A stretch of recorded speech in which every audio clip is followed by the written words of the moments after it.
As you progress through school, you are taught the facts of World War I, also known as the Great War. But were you taught the whole story?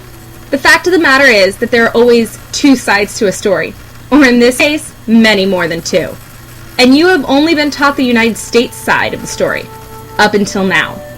What you are about to hear is the same series of events, but through several different countries' lenses. The following is information that has come straight from textbooks that are used in schools in various countries. We will start with France, moving next to Germany, Italy, and finally finishing with England's view of how the Great War began. French textbooks stress nationalism, love of country, and an ethic of sacrifice. Due to this intense pride in their home country, tensions rose when other countries began trying to expand and get rid of the smaller countries. The tensions throughout Europe led to a great deal of hostility, insinuating that this led to the onset of war. German textbooks, however, focus more on the exact details of the alliance system and the agreements between the countries that eventually led to the war. Considering they are the ones that were later blamed for the war, this is interesting that they are the only country that focuses the most on the facts, possibly in an effort to show a chain of events rather than the entire blame being placed on their shoulders. The book states that Austria-Hungary wanted to go after Serbia because of the assassination of Archduke Franz Ferdinand.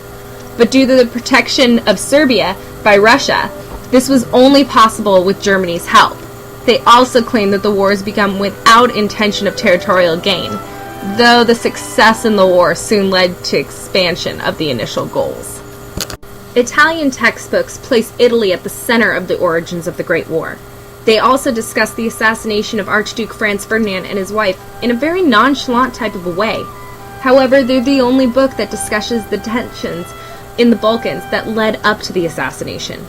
Rather than just stating that the assassination was at the hand of a radical Serbian student, as is described in most of the textbooks, the Italian textbooks give the name Gavrilo Princip as the shooter. The text also describes the possible world that could result from the war as enticing. The positive view of the war continues as the text states the war created a sense of fraternal brotherhood. The patriotic and positive tone continues as the textbook credits the war with bringing a sense of belonging and stating that no one was a foreigner.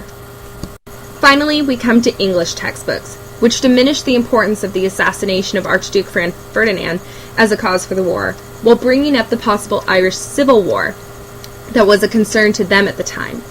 This text agrees with the French textbook, citing that nationalism was a cause for the start of the war.